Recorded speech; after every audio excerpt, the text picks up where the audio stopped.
As pessoas não têm a mínima ideia de como se identificar um falso profeta, porque elas julgam que um falso profeta ele será identificado pelos pecados que ele comete ou que vier a cometer.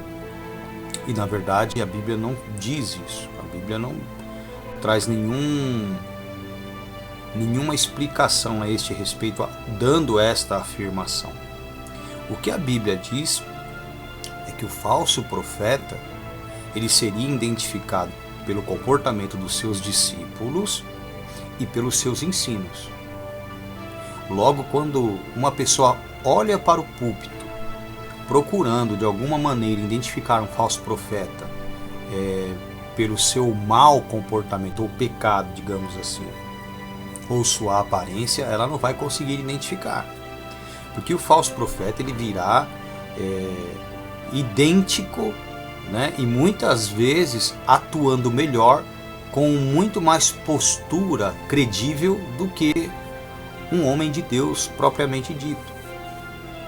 E é justamente a respeito deste aspecto, dessa questão, que eu quero tratar com vocês hoje, ok?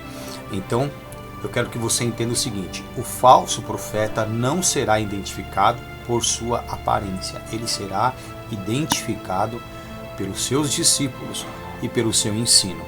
Como nos dias de hoje as pessoas não têm a menor ideia do que é um homem à imagem de Deus por conta das contaminações, né, por meio do evangelho distorcido que foi introduzido dentro da igreja, então as pessoas não conseguem. Porque se você tem uma noção da realidade do evangelho, quando você olha para um indivíduo, você já consegue identificar se ele é ou não um homem de Deus, uma pessoa salva, se ele é ou não um servo do Senhor, um profeta de Deus, um mensageiro de Deus, ok?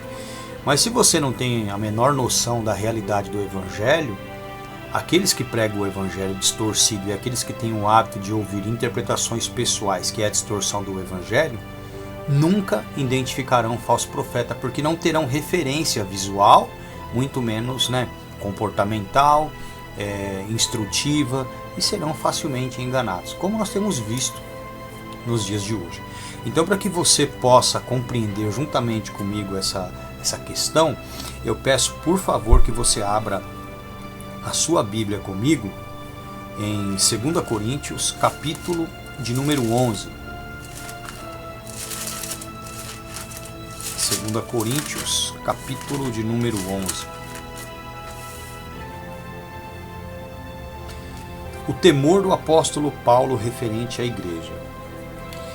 Em 2 Coríntios 11, a partir do versículo de número 1, o apóstolo Paulo diz o seguinte à igreja de Corintos: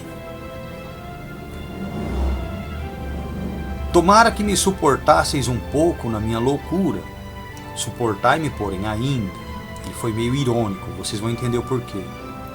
Porque estou zeloso de vós com o zelo de Deus. Então olha só o cuidado que o apóstolo tinha com a igreja. Ele zelava pela igreja com o zelo de Deus, um cuidado bem espiritual, não tinha nada a ver com a carne, certo? Então ele diz: porque estou zeloso de vós com o zelo de Deus, porque vos tenho preparado para apresentar como uma virgem para um marido, a saber, Cristo.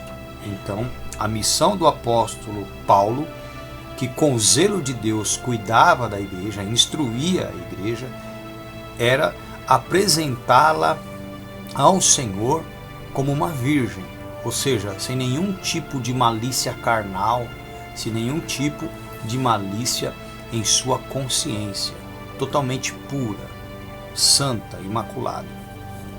Diferente dessas igrejas que os pastores têm apresentado aí, né?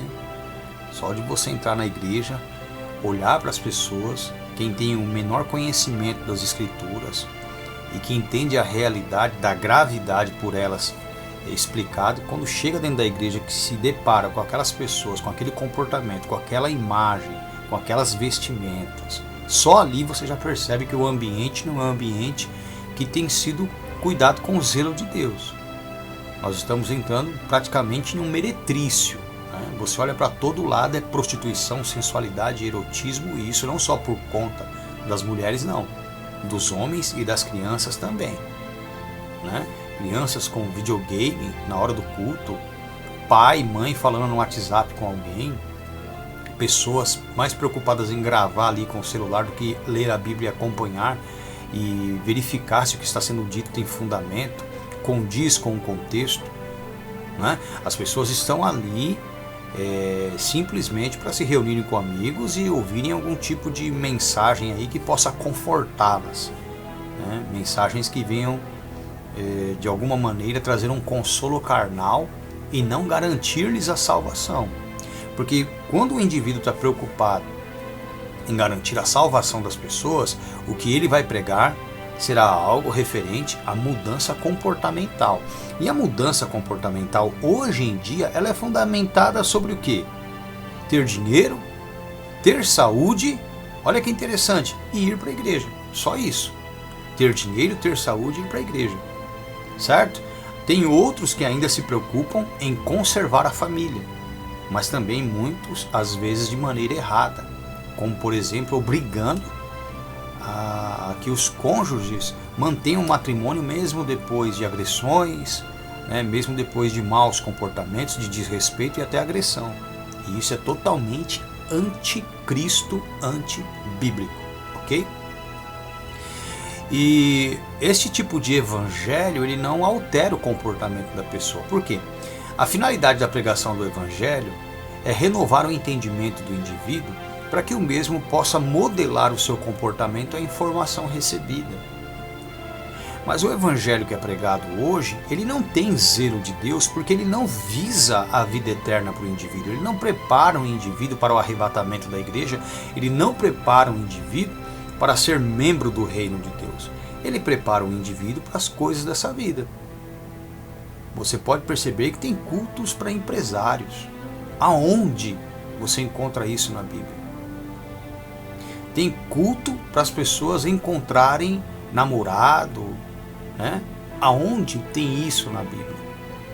Tem culto de jovens, aonde existe uma baderna ali, danças, rock, tudo que é tipo de ritmo, pagode, aí dançam colado, dançam música lenta, enfim, onde tem isso na Bíblia?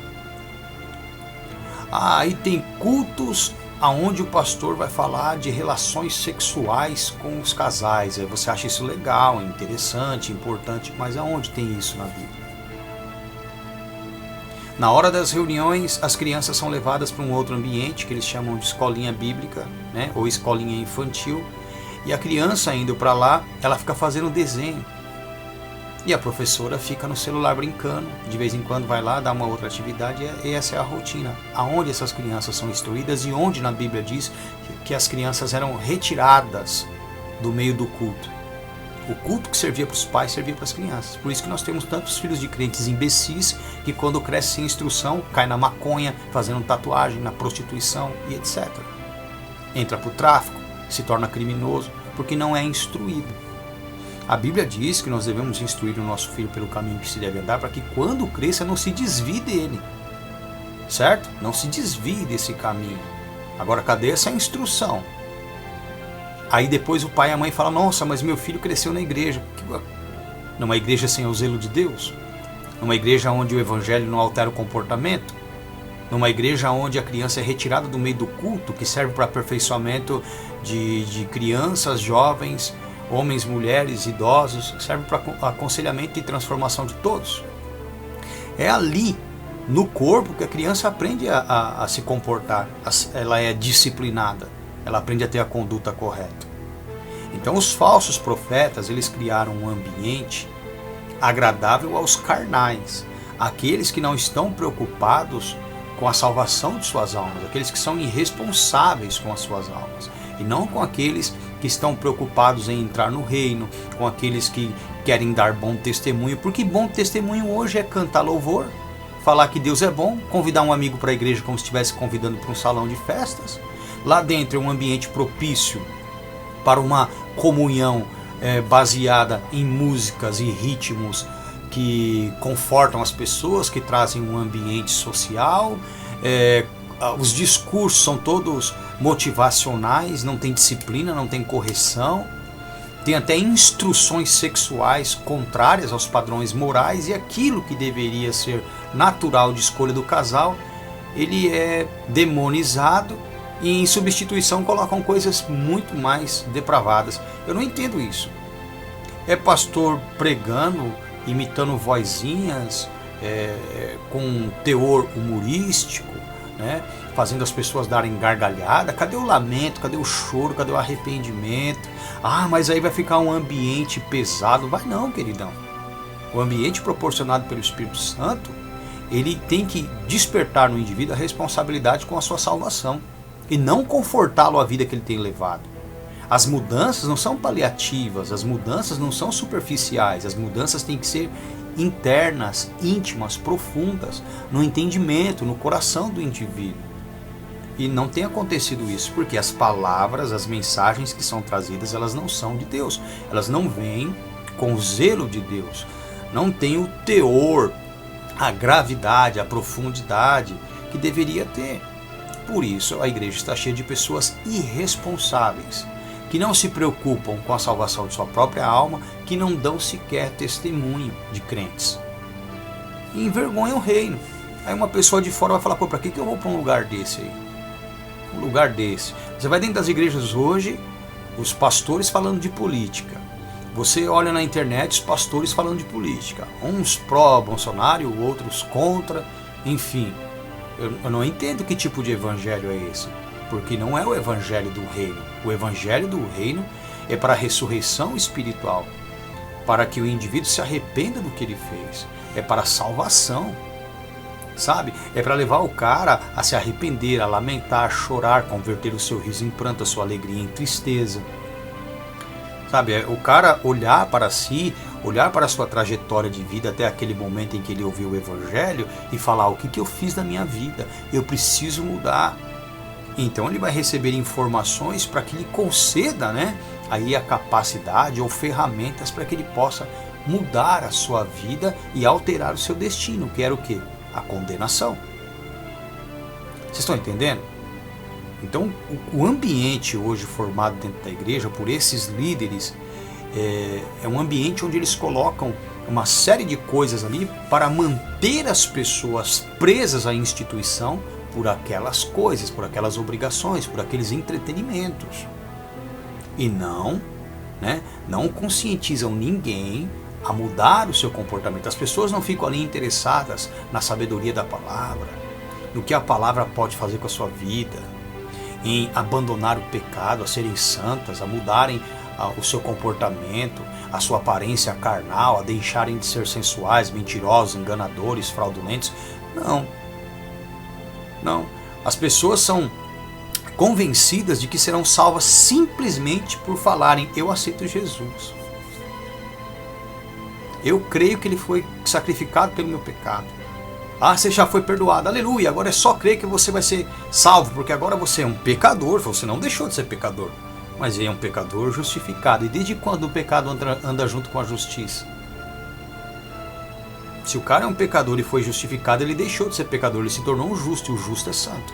Ele vai entrar num processo de aperfeiçoamento, de ensino, que vai levá-lo à estatura de Jesus Cristo, para que ele tenha garantida a sua salvação, tendo a certeza que vivendo como Cristo neste mundo, ele será salvo naquele dia.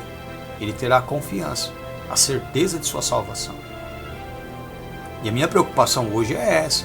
Os crentes são alienados.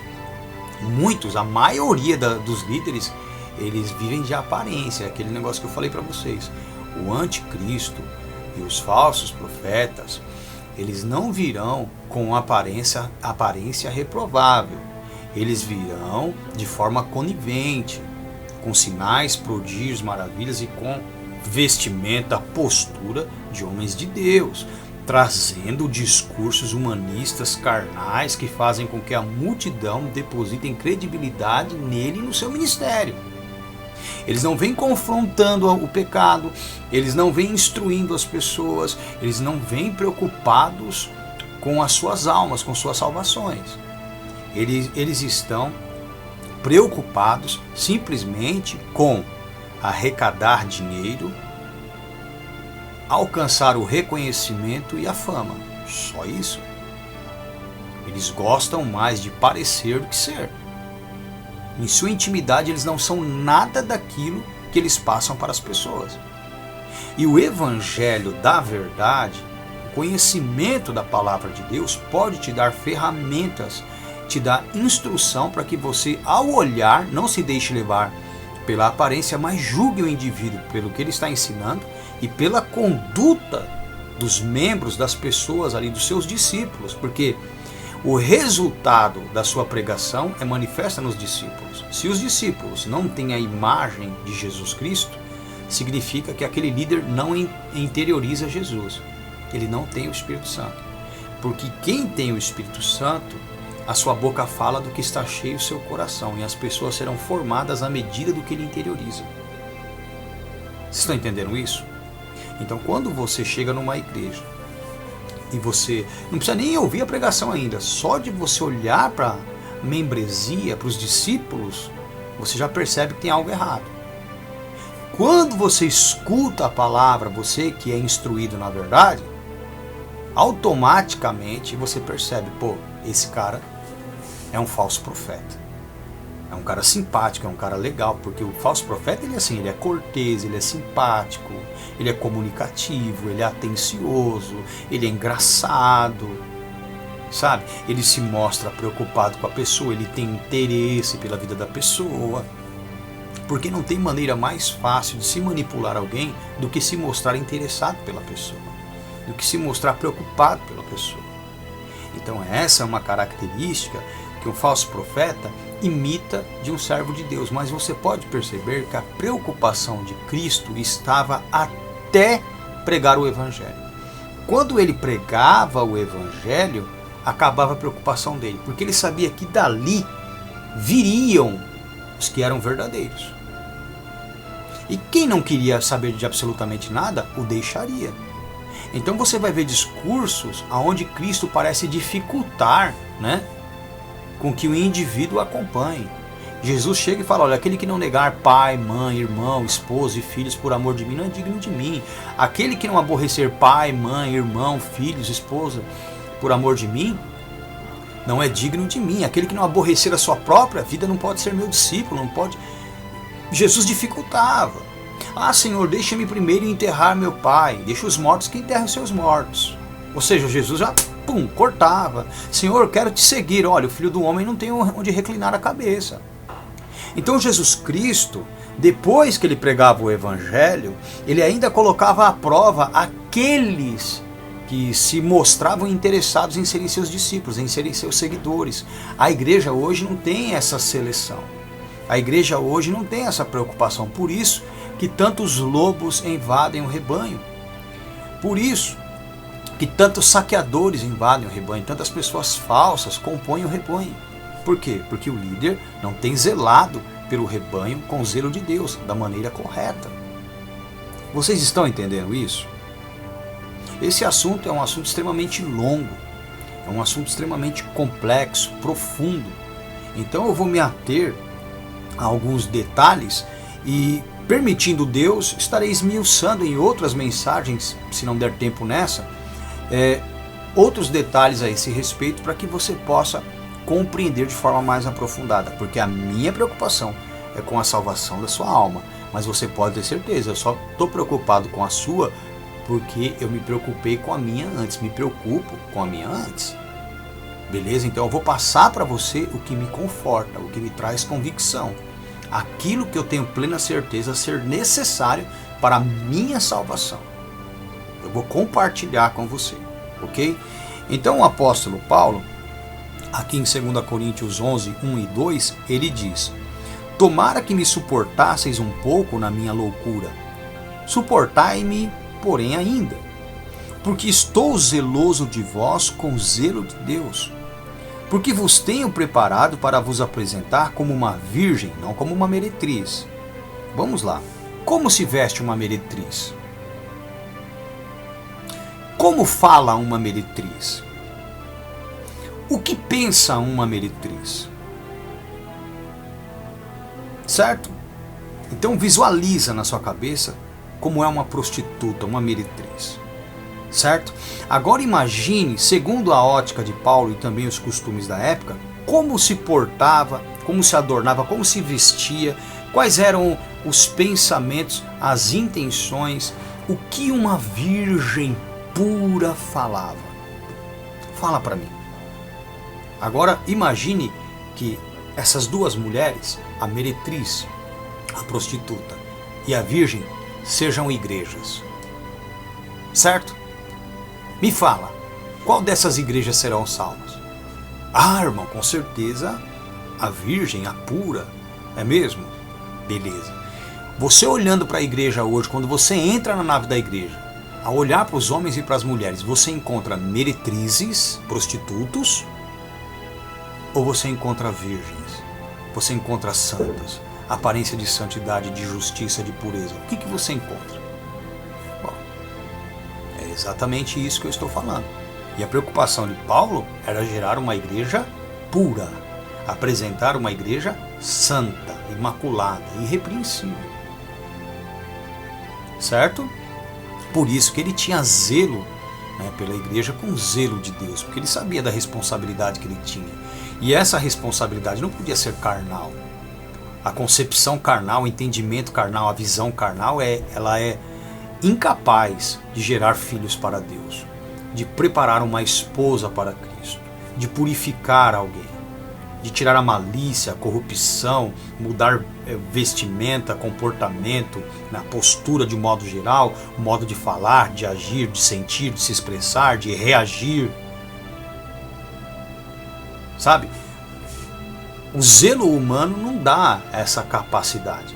Somente o zelo de Deus. E somente uma pessoa cheia do Espírito Santo, de conhecimento, tem essa capacidade, tem essa paciência, tem essa preocupação, é perseverante a este aspecto, dá importância a essa questão de preparar alguém irrepreensível para Deus. Ok? No versículo de número 3, Paulo diz: mas temo, olha o temor de Paulo, que assim como a serpente enganou Eva com a sua astúcia, assim também sejam de alguma sorte corrompidos os vossos sentidos ou entendimentos, e se apartem da simplicidade que há em Cristo. Olha que interessante.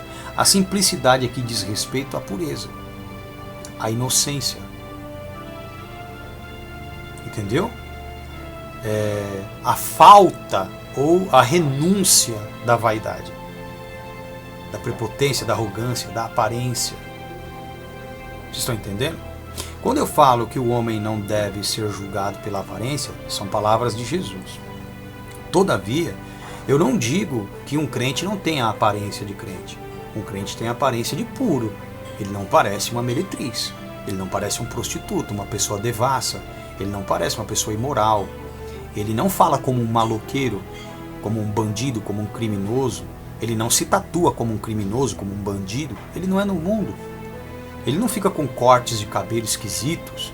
A mulher não anda com roupas de meretriz, desenhando seu corpo, expondo suas curvas, se tornando atrativa e dificultando muitas vezes a santificação de alguém que com sinceridade está ali buscando a renúncia dessa aparência que o levou à prostituição, ao pecado, ao adultério e tantas outras coisas. Vocês estão entendendo? Da mesma forma, os jovens, as crianças, os homens, não têm aparência de prostitutos, de eróticos, de sensuais. Não se portam como pessoas do mundo. São facilmente distinguidos pela sua aparência.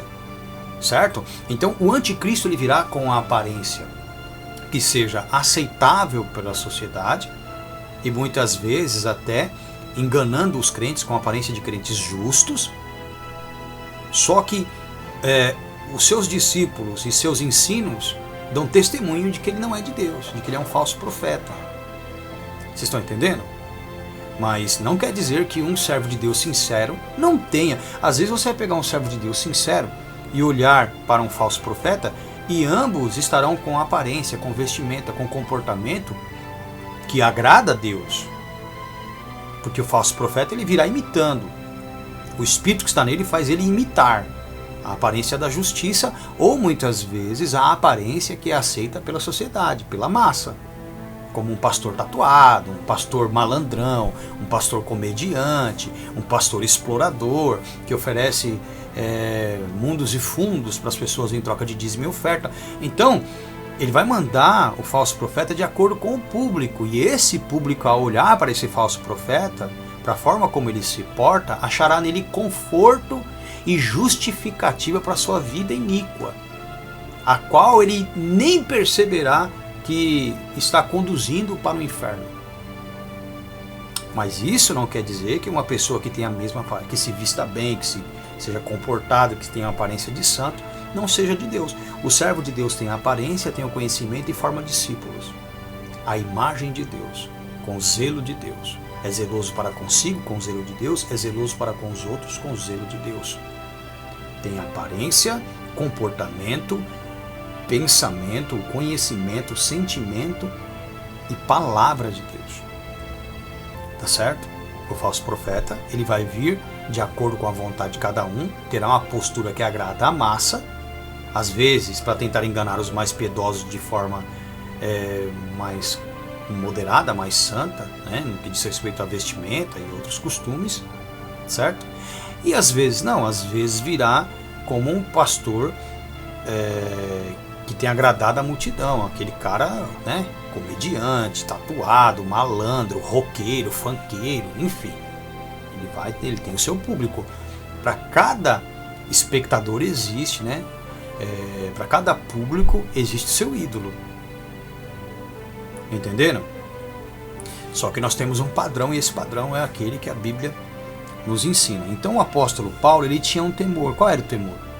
Que assim como a serpente enganou Eva com sua astúcia, alguns dos irmãos fossem de alguma maneira corrompidos nos seus entendimentos e se apartassem da pureza, da simplicidade que há em Cristo. Aí Paulo diz assim: porque se alguém for pregar-vos outro Jesus que nós não temos pregado, ou se recebeis outro Espírito que não recebestes a princípio, ou outro Evangelho que não abraçastes lá atrás, com razão vocês vão sofrer. E era o que estava acontecendo. Paulo estava vendo que dentro da igreja estava sendo introduzido um outro Jesus. Olha que coisa, um outro Jesus estava sendo introduzido dentro da igreja. E hoje nós encontramos vários Jesus. Estou mentindo? A igreja A tem um tipo de Jesus. Você pode perceber, a Assembleia de Deus tem um tipo de Jesus. O Avivamento da Fé é outro, mas é muito parecido com o Jesus da Assembleia. O da Congregação Cristã é outro, mas é muito parecido com o da Assembleia e do Avivamento da Fé. Aí quando você vai para as igrejas neopentecostais, porque essas são as pentecostais, as neopentecostais, você já vê um outro tipo. Por exemplo, o Jesus da Batista da Lagoinha, da Renascer, da Betsaida, da Carisma, certo? Eles são similares, mas tem um ou outro ponto que os diferenciam. Quando você vai para o Jesus da Igreja Católica, já é outro Jesus. E das ramificações católicas também, anglicana, a Igreja Grega, enfim, você vê outros diferenciais, cada um com o seu Jesus. Agora, quando você vai para o Jesus de Paulo, Tiago, Mateus, Pedro, João, você vê que é o mesmo. Eles estavam tão distantes uns dos outros, geograficamente falando, né? E eles diziam a mesma coisa, traziam a mesma instrução. Todos tinham o mesmo entendimento que Jesus. Incrível isso. Não havia distinção entre seus ensinos, entre suas posturas e decisões tomadas, mesmo estando tão afastados, tão distantes uns dos outros. Vocês estão entendendo isso? Vocês estão entendendo a gravidade disso? Agora nós temos aí igrejas que às vezes são parede uma com a outra, e um evangelho tão diferente, e uma querendo saquear o rebanho da outra, uma querendo se mostrar melhor do que a outra. Mas aonde está a verdade? Qual delas é a correta? Você só conseguirá distinguir, discernir, diferenciar Pelo conhecimento da verdade. E onde está a verdade? Porque eles transformaram a verdade em mentira. Eles distorceram o evangelho. O apóstolo Paulo diz aqui, que a preocupação que ele tinha com a igreja é que a igreja fosse enganada como Eva foi pela serpente. E como que a serpente enganou Eva? Distorcendo a palavra de Deus.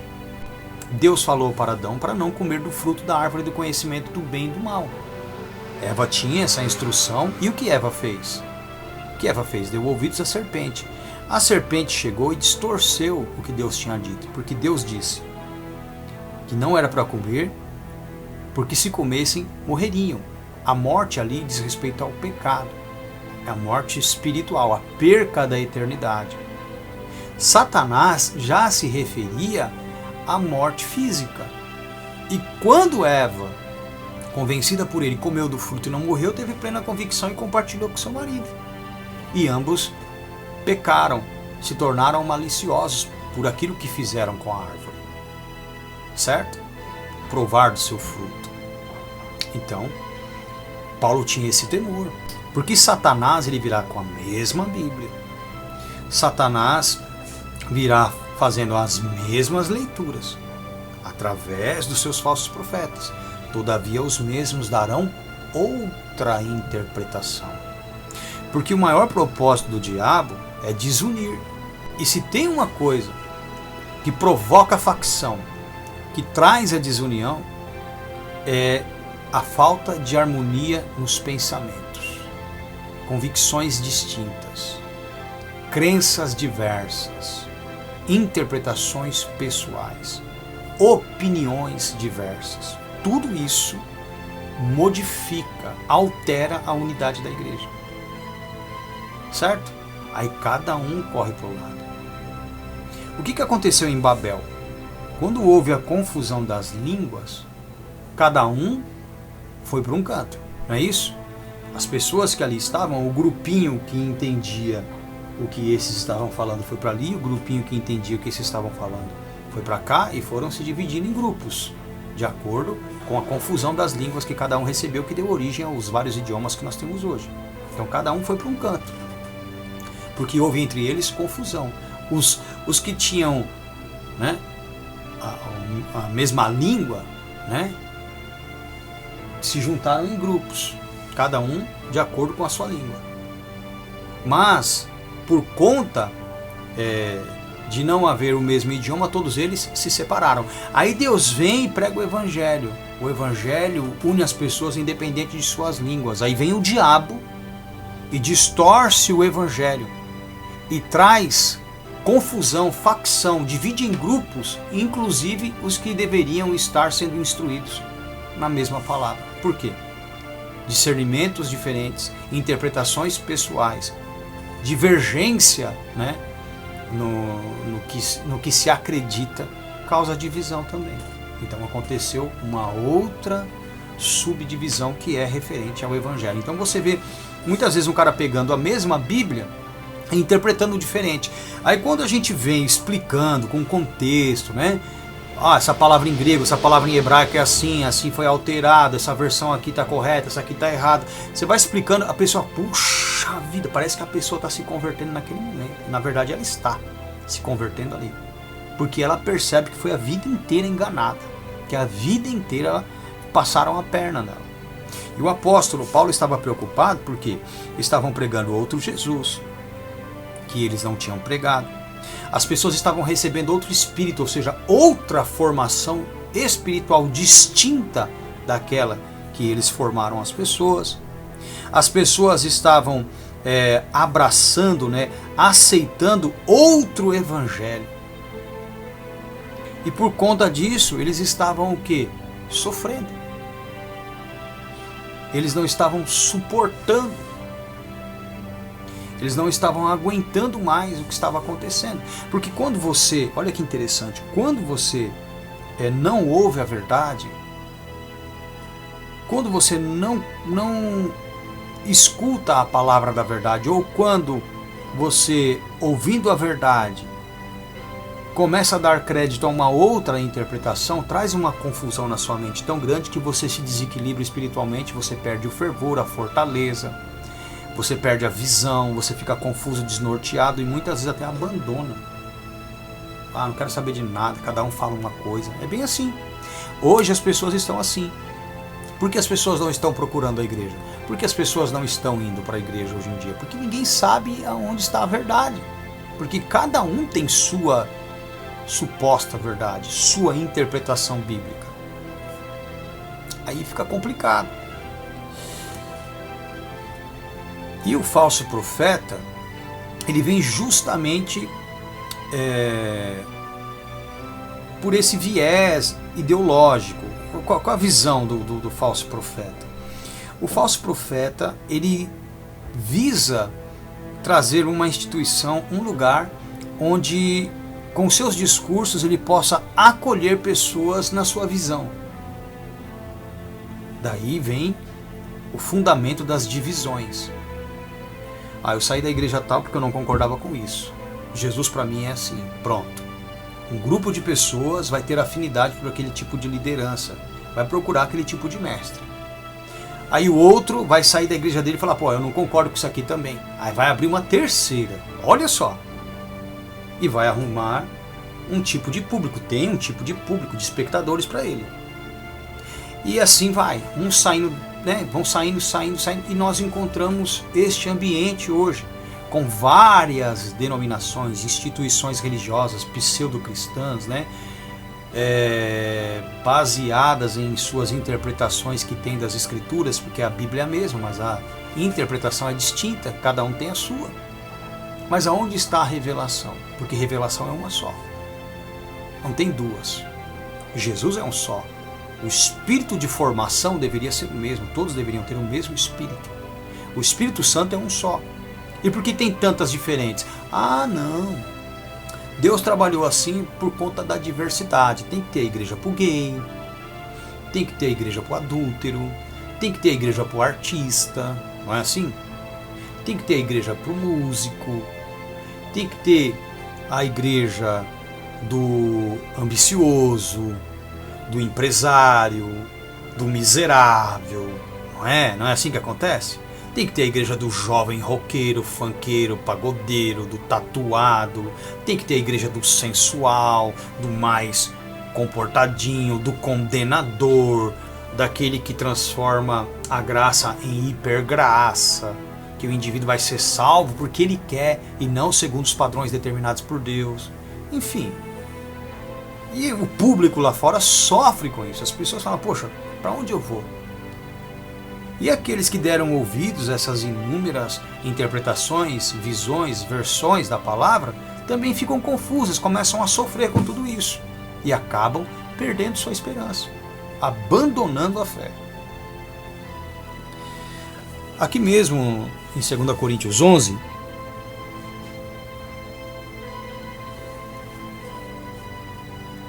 versículo de número 13, o apóstolo Paulo diz assim, porque tais falsos apóstolos são obreiros fraudulentos, transfigurando-se em apóstolo de Cristo, assumindo, né, uma postura, uma imagem de apóstolo de Cristo, ou apóstolos de Cristo. E não é maravilha, Paulo diz, não é de se surpreender, porque o próprio Satanás se transfigura em anjo de luz. Poxa, se o diabo se transfigura em anjo de luz, se o diabo, né, por Paulo foi chamado de o Deus deste século, lá em 2 Coríntios 4:4, ou seja, o Deus deste mundo, irmão, se ele tem essa capacidade de se passar por quem ele não é e enganar muitos, imagine os seus apóstolos, os seus obreiros. Eles vão aparentar ser de Cristo, mas quando você olha para os discípulos e para os ensinos, você percebe que eles são falsos obreiros, obreiros fraudulentos, falsos apóstolos, falsos profetas. 15. Não é muito, pois, que os seus ministros se transfigurem em ministros da justiça, o fim dos quais será conforme as suas obras. Agora, quais são as obras dos ministros de Satanás? Quais são as obras dos ministros de Satanás? Será que aqui se refere a pecado, a comportamento reprovado pela população? Claro que não. Se Paulo disse no versículo 13 que eles se transfiguravam em ministros de Cristo, é porque eles virão com uma aparência que para a massa, para a população, será irrepreensível, será aceita. Todos vão se conformar, vão aceitar aquela imagem. Então não é pela aparência ou pelo pecado, certo?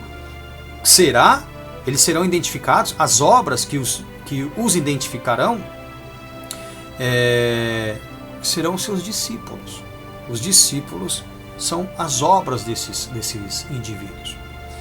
E não é muito, pois, que os seus ministros se transfigurem em ministros da justiça, o fim dos quais será conforme as suas obras. Veja bem, se a preocupação do Paulo era com o desvio da igreja, com a corrupção da igreja, pela introdução de um outro Jesus, de um outro Espírito, de um outro Evangelho, é lógico que a obra que identifica estes ministros de Satanás são os seus discípulos. É óbvio, é só acompanhar e entender o contexto que você vai chegar exatamente nesse consenso. Ok? Eu vou me aprofundar um pouco nesse assunto para que você entenda de forma minuciosa, beleza? Então vamos lá. No Evangelho de Mateus, no capítulo de número 7, a partir do versículo de número 15, eu quero que você preste bem atenção naquilo que nós estaremos lendo, e depois eu vou dar uma pincelada numa nota de rodapé da Bíblia de Estudo Pentecostal, e você vai perceber que eles vão dar a mesma interpretação que eu estou te passando. Quando eu achei esse material, eu falei, poxa, que maravilha, porque Deus já tinha me revelado, e como os homens se deixam levar muito por provas, então eu falei, poxa, não tem prova melhor do que a Bíblia Pentecostal. É uma das Bíblias de estudo mais respeitadas e mais utilizadas na Avivamento da Fé, Deus é Amor, Assembleia de Deus, tanto do Belém quanto Madureira, entre outras, as ramificações aí. Então, eu trouxe aqui uma mensagem para você fundamentada nisso.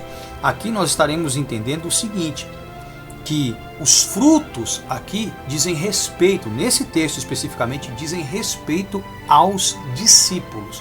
Depois eu lerei outro com vocês que diz respeito à palavra, à mensagem, mas aqui é aos discípulos. Então olha só, o cabeçalho diz os falsos profetas, versículo 15. Acautelai-vos, porém, dos falsos profetas que vêm até vós vestidos como ovelhas. Então eles têm a aparência de que são homens de Deus, mas interiormente são lobos devoradores. E você só vai conhecer o interior dele por sua mensagem, porque a boca confessa o que está cheio o coração, e pelos seus discípulos, que são produtos da crença depositada no que ouviram, do que saiu da boca dos falsos profetas. Certo?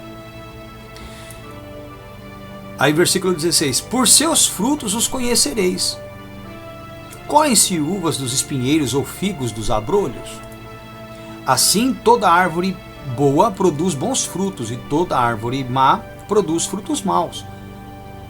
Não pode a árvore boa dar maus frutos, nem a árvore má dar frutos bons. Toda árvore que não dá bom fruto, corta-se e lança-se no fogo. Portanto, pelos seus frutos os conhecereis. Certo? Então, quem são os frutos? Os frutos são os discípulos. Os frutos são aqueles que têm depositado fé, que têm acreditado nas informações passadas pelos falsos profetas. São os discípulos, são a igreja. Por isso que quando você tem um conhecimento real do Evangelho, ao entrar nesses ambientes, você já percebe pela postura das pessoas que de cima do púlpito a verdade não tem sido anunciada. Que aquele que está lá, por mais legal, simpático, cortês, que ele seja, às vezes consciente ou inconscientemente, ele é um falso profeta. Entenderam? Agora eu vou trazer para você aqui a nota de rodapé da Bíblia Pentecostal a este respeito. Diz assim: os falsos mestres exteriormente parecem justos, mas interiormente são lobos devoradores. Eles devem ser identificados pelos seus frutos. Os frutos dos falsos mestres consistem principalmente no caráter dos seus seguidores. Olha que coisa. O falso mestre produzirá discípulos que manifestarão as seguintes características. Serão cristãos professos, cuja lealdade é dedicada mais a indivíduos do que à palavra de Deus. Honram e servem a criatura mais do que ao seu Criador. Serão seguidores que se ocupam mais com seus próprios desejos do que com a glória e a honra de Deus. Sua doutrina será mais antropocêntrica do que teocêntrica, ou seja, terá mais o ser humano como centro de tudo do que Deus. São discípulos que aceitam doutrinas e tradições dos homens, mesmo que isso contradiga a palavra de Deus. Serão seguidores que buscam mais as experiências religiosas e as manifestações sobrenaturais do que a palavra de Deus e os seus padrões de justiça. A sua experiência religiosa ou manifestações espirituais são a sua autoridade final quanto à autenticidade da verdade, e não todo o conselho da palavra de Deus. Serão seguidores que não suportarão a sã doutrina, mas procurarão mestres que lhes ofereçam a salvação em conjunto com o caminho da larga injustiça. Meus amados, olha que coisa tremenda! Que coisa tremenda! E essa versão que eu tenho aqui, ela é de 1995, 3 anos antes de eu ter me convertido. 3 anos antes. E já traz, né, um peso, um conhecimento, uma revelação tão profunda como essa, que é difícil de achar nos dias de hoje. Muito difícil. Então, os frutos aqui de Mateus capítulo 7, do versículo 15 ao 20, dizem respeito aos discípulos. Aos discípulos. Pelo comportamento dos mesmos, né, você identifica o caráter dos líderes. Você consegue saber o que esse líder introduz, o que ele tem dentro de si. Eu vou provar isso para você. Mateus... Acho que é Mateus capítulo de número 15, isso mesmo. Mateus 15, do 18 ao 20, diz assim: Mas o que sai da boca procede do coração, e isso contamina o homem. Veja bem, mas o que sai da boca procede do coração, e isso contamina o homem. Sai da boca do indivíduo e contamina o seu ouvinte, o discípulo. Porque do coração procedem os maus pensamentos, mortes, adultérios, prostituição, furtos, falso testemunho e blasfêmia. São essas coisas que contaminam o homem. Olha que coisa. São essas coisas que contaminam o homem. Até essa parte aqui. Tem um outro trecho também, que diz mais ou menos, né, digamos assim, a mesma coisa. Se eu não me engano, está em Marcos. Deixa eu ver, acho que é isso mesmo. É Marcos 7, eu acho. Vamos lá, Marcos capítulo 7. Também tem em Lucas, se eu não me engano. Então olha, Marcos capítulo 7, a partir do versículo de número 20, diz assim: O que sai do homem, isso é o que contamina o homem. Porque do interior do coração dos homens saem o quê? Os maus pensamentos. O que mais? Os adultérios, as prostituições, os homicídios, os furtos, a avareza, as maldades, o engano, a dissolução, a inveja, a blasfêmia, a soberba e a loucura. Todos estes males procedem de dentro e contaminam o homem.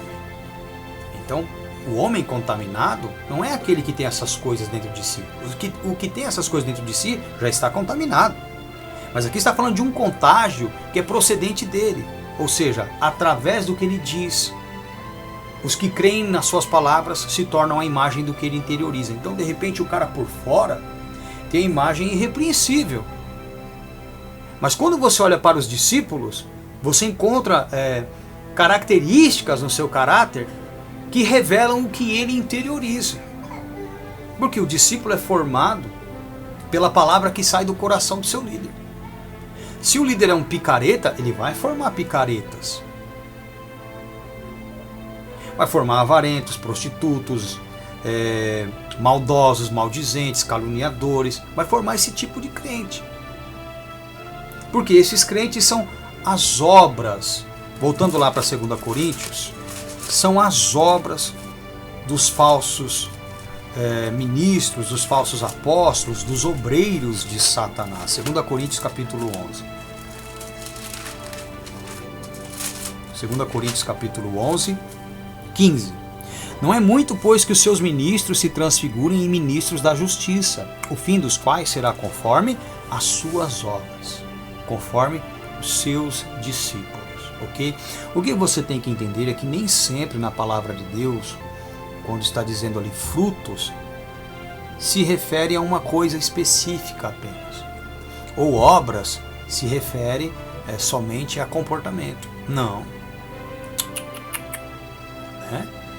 Você tem que entender que às vezes aquela palavra que está sendo usada, ela pode se referir a 3, 4 ou mais assuntos, de acordo com a intenção do pregador na parábola que ele está aplicando para que a pessoa compreenda, certo? Então, obras aqui dizem respeito aos discípulos,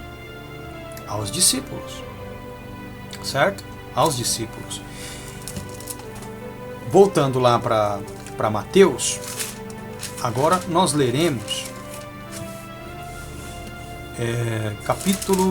Mateus capítulo 12, a partir do versículo de número 33. Aqui, Jesus já está falando de ensinos, da palavra, daquilo que os líderes pregam. E olha só. A árvore e seus frutos. Mateus 12, 33. Ou dizeis que a árvore é boa e o seu fruto bom, ou dizeis que a árvore é má e o seu fruto mau. Porque pelo fruto se conhece a árvore. Agora você vai entender que ele está se referindo à palavra, ao que é ensinado, certo? Porque ele está dizendo, ou dizeis, no seu julgamento, ou a árvore é bom e o que ela ensina é bom, ou a árvore é má e o que ela ensina é mal. Não tem como uma árvore boa dizer más coisas, nem uma árvore má dizer coisas boas, Vocês estão entendendo o que eu estou dizendo? Aí ele continua, raça de víboras, ou seja, descendentes, discípulos de homens traiçoeiros. Você vê que tudo diz respeito ao ensino. Como podeis vós dizer boas coisas, sendo maus? Pois do que há em abundância no coração, disso fala a boca. O homem bom tira boas coisas do seu bom tesouro, e o homem mau do mau tesouro tira coisas más. Mas eu vos digo que de toda a palavra, de toda a palavra ociosa que o homem disser, há de dar conta no dia do juízo. Mas eu vos digo que de toda a palavra ociosa que os homens disserem, hão de dar conta no dia do juízo. Porque por tuas palavras serás justificado e por tuas palavras serás condenado. Então o que esses homens faziam? Por estarem sendo confrontados pela postura e o evangelho de Jesus Cristo, eles tentavam de alguma maneira pichar a sua imagem. Mas como podiam transformar um homem bom em uma pessoa ruim? Como que eles podiam transformar o que ele estava dizendo em algo maligno se ele era bom? E se o que ele dizia mudava a vida das pessoas, alterava o comportamento das pessoas, gerava arrependimento, transformação? E é justamente assim que os falsos profetas trabalham. Quando eles são confrontados pela verdade, quando surge um justo falando a verdade, eles vão fazer de tudo para assassinar a reputação desse cara, para pichar a sua imagem, para colocá-lo em descrédito, para de alguma maneira saquear o seu rebanho. Por isso que nós devemos ser atentos, nós não podemos dormir. Nós que somos obreiros do Senhor, nós não podemos dormir de maneira nenhuma. Porque na hora que se dorme o obreiro, é que o inimigo se aproveita e semeia o joio no meio do trigo. Aí ambos vão crescer juntos e pelos frutos você vai identificar, esse é joio e esse é trigo. Mas neste período, se você arrancar o joio por afinidade, pelas raízes, você pode tirar juntamente o trigo e colocar a lavoura do trigo a perder por estar arrancando o joio. Então você terá que suportar, o seu cuidado como líder será muito maior. Você vai ter que ter um zelo muito maior, porque você vai estar pregando ali, você dependendo do que você disser, até o trigo vai se doer pelo joio, porque vai achar que é indireta.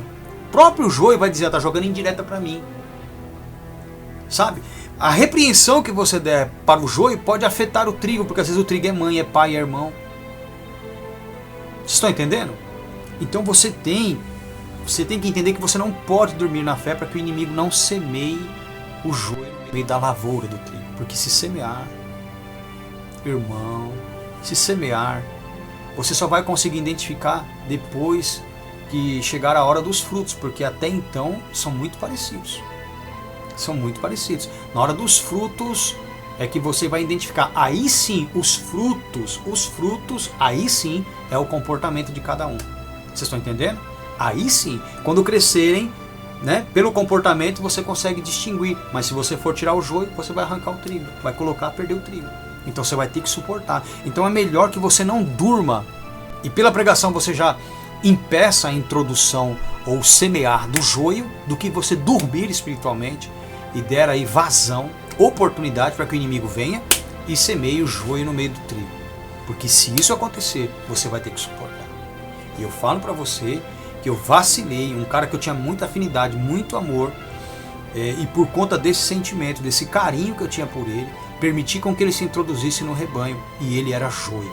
Hoje ele é um perseguidor, é um cara que sai pichando, assassinando minha reputação para um bocado de gente, já colocou muita gente a perder por conta de pichar a minha imagem. Pessoas que estavam tendo esperança em Deus, pastores que tinham membros aos seus cuidados, que estavam tendo percepção do Evangelho, que estavam entendendo o reino de Deus, que estavam se arrependendo da sua vida, que estavam dispostos inclusive a entregar o rebanho para mim, e eu não quis, porque eu quis prepará-los para que eles não perdessem o respeito do rebanho, e por conta desses envenenadores acabaram se voltando, né, se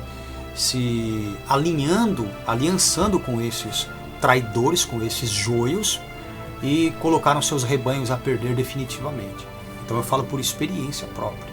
É necessário que haja muito cuidado, porque o falso profeta ele terá a aparência de justiça.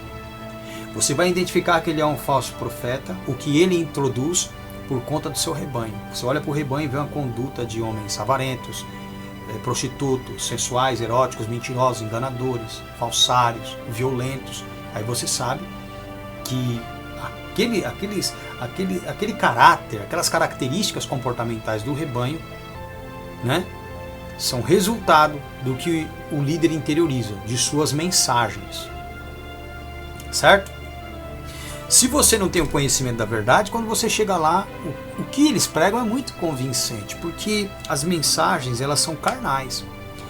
Elas tendem a oferecer às pessoas um conforto, uma segurança, alguma coisa que lhes traga, de certa forma, tranquilidade. Eles não pregam tribulação, perseguição, aflição, angústia. Eles não pregam renúncia de familiares. Eles não pregam aborrecimento de familiares, aborrecimento até a sua própria vida. Eles não ensinam que o cara tem que abandonar a vontade da carne e dos pensamentos. Não, eles tornam os crentes sonhadores, pessoas que traçam metas e objetivos, que fazem o que querem das suas vidas, que viajam para onde querem. Ou seja, tudo o que eles ensinam contraria o Evangelho. É uma vida sem propósito. É uma vida voltada a desfrutar do mundo e não se preparar para a vinda do Senhor. Eles não formam pessoas para o reino de Deus, eles formam pessoas para o reino de Satanás. Porque eles são ministros de Satanás, consciente ou inconscientemente, quando esses são aí também formados pelo evangelho corrompido. E o pior é que tem faculdades teológicas com o evangelho corrompido formando pessoas corruptas, né? Oportunistas, gananciosas, sensuais, eróticas, mundanas, líderes mundanos. E a sociedade tem abraçado e recebido esses homens como que com imagem irrepreensível, como que imagem modelo de fé. E tem enganado muitas pessoas, principalmente quando há alguns moveres sobrenaturais que eles atribuem a Deus, que muitas vezes, na maioria das vezes, não são de Deus. Mas só uma pessoa que conhece a verdade consegue olhar e identificar. Outra pessoa não tem sensibilidade de discernimento para isso. Uma pessoa que não tem o zelo de Deus, como o apóstolo Paulo cuidava da igreja, não vai ter essa visão, não vai conseguir identificar. Uma pessoa que não vê o reino, ela não consegue identificar. Entenderam, meus amados? Então é necessário ter um conhecimento muito aprofundado para que você não seja enganado. As pessoas de hoje, elas têm vivido segundo a vontade da carne e dos pensamentos. Elas não têm sido guiadas pelo Espírito Santo de Deus. Pelo contrário, elas têm vivido de acordo com esses discursos carnais, humanistas, terrenos, né? Voltados ao desfrute da carne, ao gozar dos benefícios proporcionados por este mundo que é o reino do diabo, que é o reino de Satanás. Tudo que é oferecido hoje em cima do púlpito foi o que Satanás ofereceu para Cristo na tentação e Cristo se negou a aceitar. E os crentes hoje têm se prostrado diante de Satanás, que está por trás do nome Jesus, que está por trás do título de Deus, por conta dos inúmeros Jesuses, digamos assim, que eles têm anunciado, por conta dessas inúmeras formações espirituais distintas, obviamente, e também esses evangelhos distorcidos. E o apóstolo Paulo, ele tinha essa preocupação, como Jesus teve, como os apóstolos tiveram, de fazer com que a igreja entendesse que eles não são do mundo, que eles não podem ter a imagem do mundo, que eles não podem se comportar como as pessoas do mundo. Mas os crentes, eles têm procurado esses tipos de mestre. O apóstolo Paulo, a este respeito, ele diz o seguinte, olha, vem comigo, Timóteo,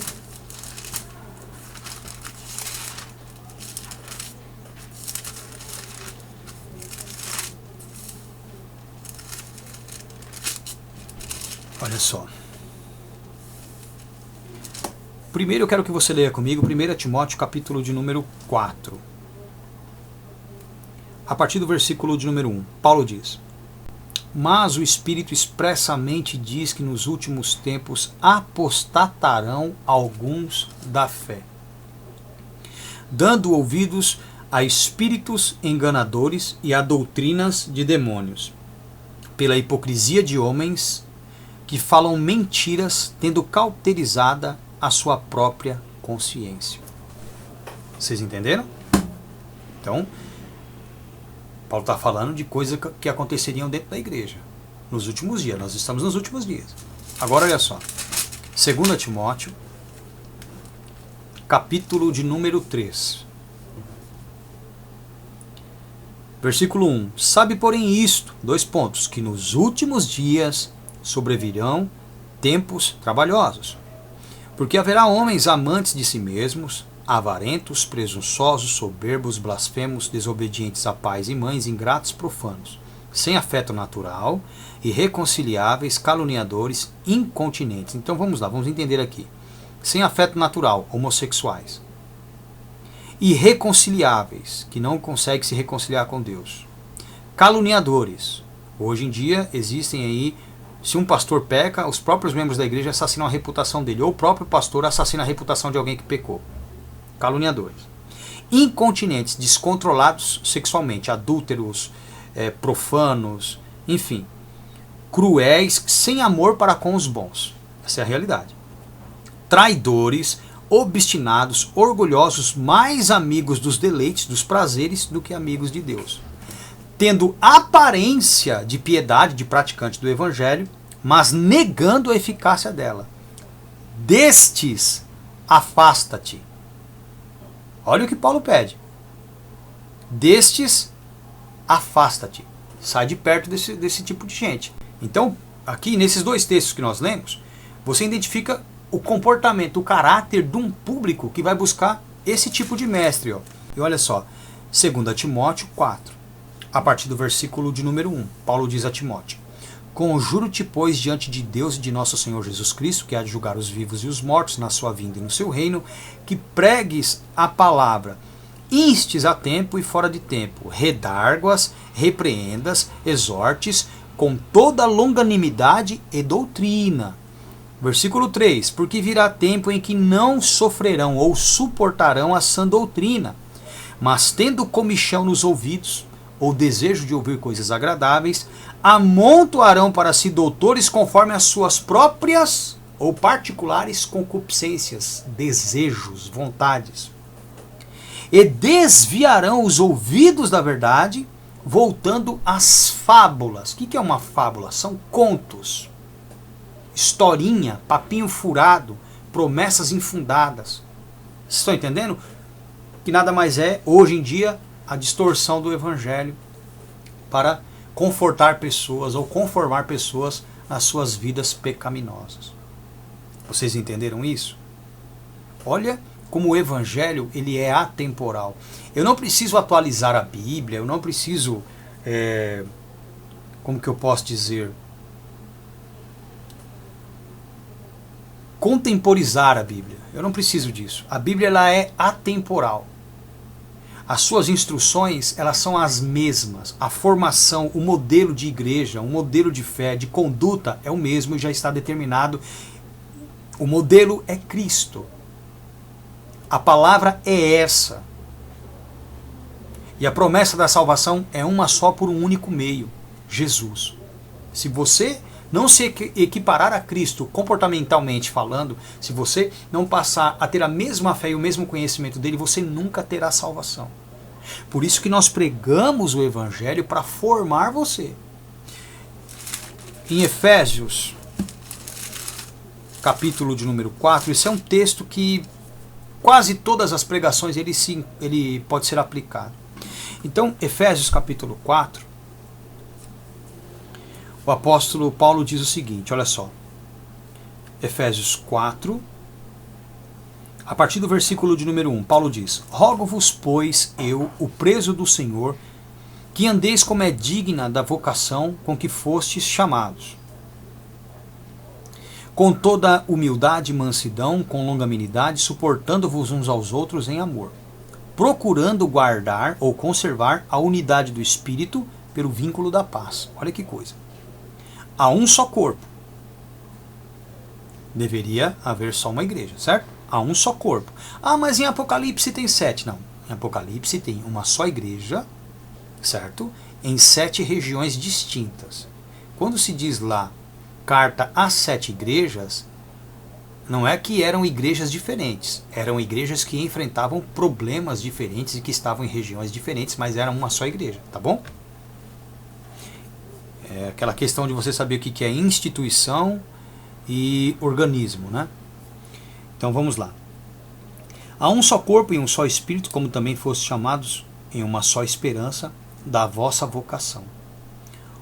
Um só Senhor, uma só fé. Então você tem que crer como eu. Ter o mesmo conhecimento.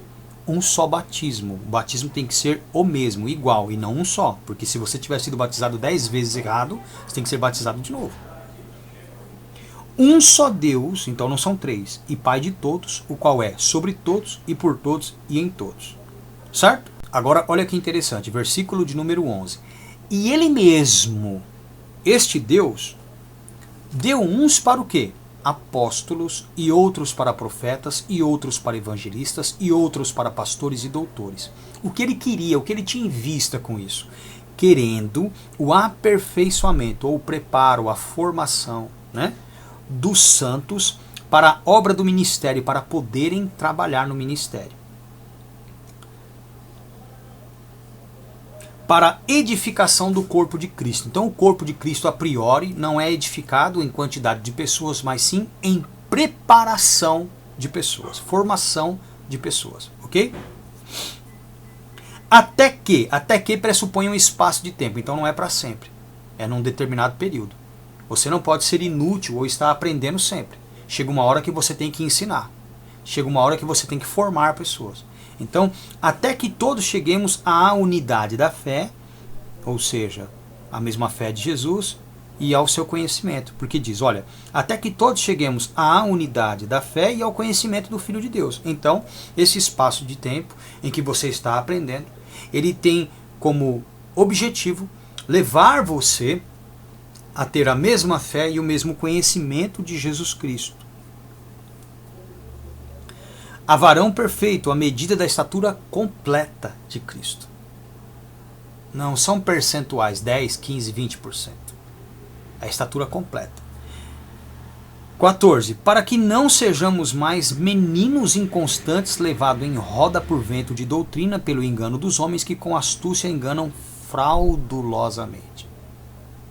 O que tem acontecido hoje dentro da igreja? Por não terem homens levantados por Deus para formar pessoas, as pessoas que estão ali são ouvintes infantis, meninos, imaturos, despreparados. E estes são inconstantes. Agora imagine você formar obreiros sem conhecimento. Obreiros sem entendimento. Você dar a ele, né, o título, o cargo ou encargo, né, de líder, sendo que ele não tem preparo algum, ele também será inconstante. Quando ele alcançar aí, né, a posição de pastor, que ele já pode abrir o próprio ministério, bispo, seja lá o que for, ele te abandona e abre uma outra instituição. Aí vem outra facção, e assim vai. E assim vai. Já são milhões. Há 20 anos atrás eram pouquíssimas. Já eram muitas, mas eram poucas. De 20 anos para cá, meu Deus, são milhões de igrejas pseudo-cristãs ou cristianas, né? São milhões. Cada uma, né, cada portinha, o cara chega pastor, ele abre uma portinha, põe 4 cadeiras, abriu sua igreja. E assim vai. O cara não tem conhecimento, muitas vezes não tem didática, às vezes não tem discernimento. Por quê? Quem formou ele também não foi levantado por Deus. Se o cara não é levantado por Deus, ele não vai conseguir formar. Ele não tem discernimento. E ele está ali. Né? Aí um vai dando cargo, vão sendo formados e dando cargo para os lobos, e tem várias igrejas hoje consumindo o rebanho, se aproveitando do rebanho. Mas o rebanho seguem esses líderes porque a sua crença, o seu caráter está voltado para aquilo. Agora, quando uma pessoa ela é consciente, ela procura uma igreja que vai tratar o seu caráter.